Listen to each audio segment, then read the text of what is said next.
ako ng almusal natin. Kain na tayo. Emma, ba't ka nandito? Hindi mo ba naaalala?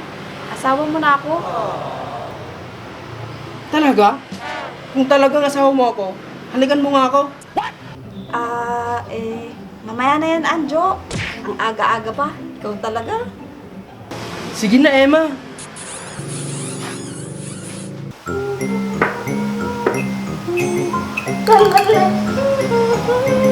La la la la la la la la la la la la la la la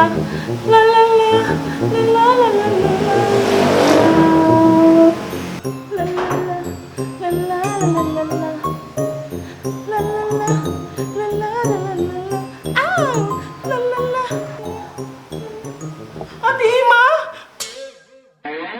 Ate Ima, saan ka pupunta? Huwag mo akong iiwan. Mamimiss kita, Ate Ima.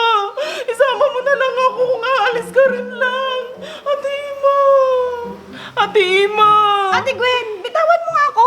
Mag-a-apply lang ako ng trabaho sa Maynila. Sasama ka pa? Ay, ganun ba? Saan ba yung Manila, ate? Ang layo pala. Ate Gwen, wala pa nga ako sinasabi. Malayo agad. Ay, wala pa ba? Saan ba banda yung pupuntahan mo, ate? Basta, malayo yun. Tsaka isa pa, ano naman yung gagawin mo dun kung sakali? Iiwan mo dito si Alex Sago. Oo nga, no. Sige, ate. Umalis ka na, ate. Sige. Sandali nga, Ate Gwen. Kanina lang, gusto mong sumama. Samantalang ngayon, pinagmamadali mo akong umalis. Sandali, nasan pala si Mama? Lumabas siya kanina, ate eh.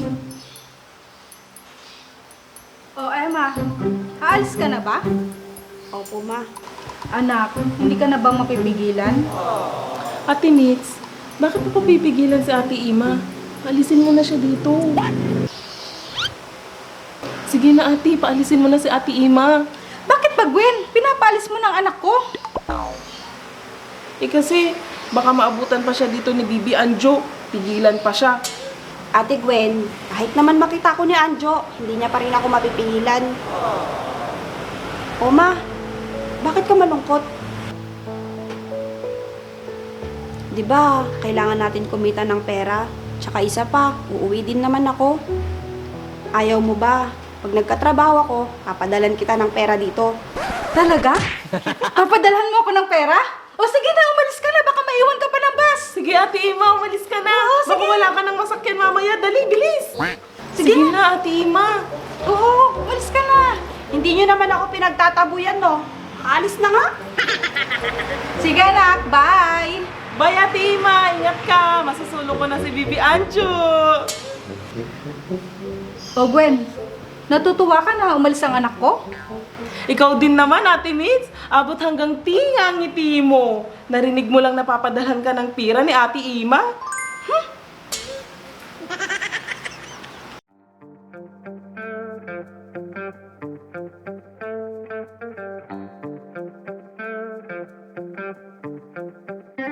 Hi, Gwen. Bibi Anjo! Hi, Bibi Anjo! Halika, tuloy ka.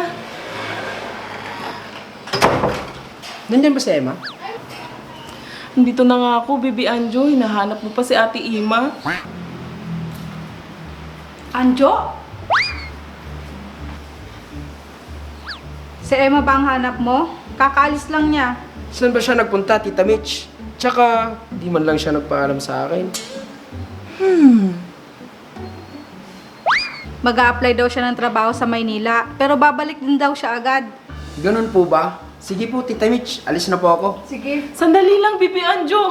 Bakit ka aalis? Bitawan mo nga ako, Gwen. Babalik lang ako dito pag andito na si Emma. Bibi Anjo! Akala ko masusolo ko na si Bibi Anjo. Balik ka ha, Bibi Anjo!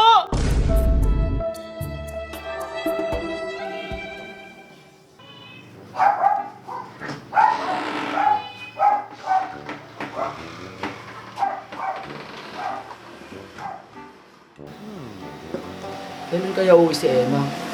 Di man lang siya nag-chat sa akin. Para nabigyan ko siya ng goodbye kiss. Kailan kaya ako sasagutin ni Emma? Sana, sagutin na niya ako para may makasama ako dito. Makatulog na nga muna. Napagod ako kay Gwen.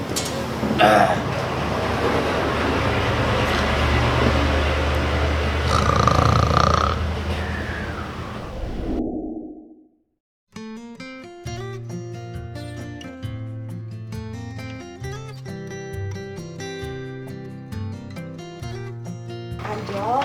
Anjo? Gising ka na. Nakaluto na ako ng almusal natin. Kakain na tayo. Emma, ba't ka nandito? Hindi mo ba naaalala? Asawa mo na ako. Talaga? Kung talagang asawa mo ako, halikan mo nga ako. Mamaya na yan, Anjo. Ang aga-aga pa. Ikaw talaga. Sige na, Emma.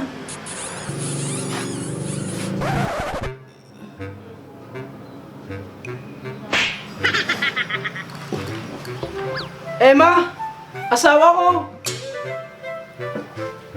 Pambihira. Panaginip lang pala. Kahit sa panaginip lang sana, nakalik ako sa kanya.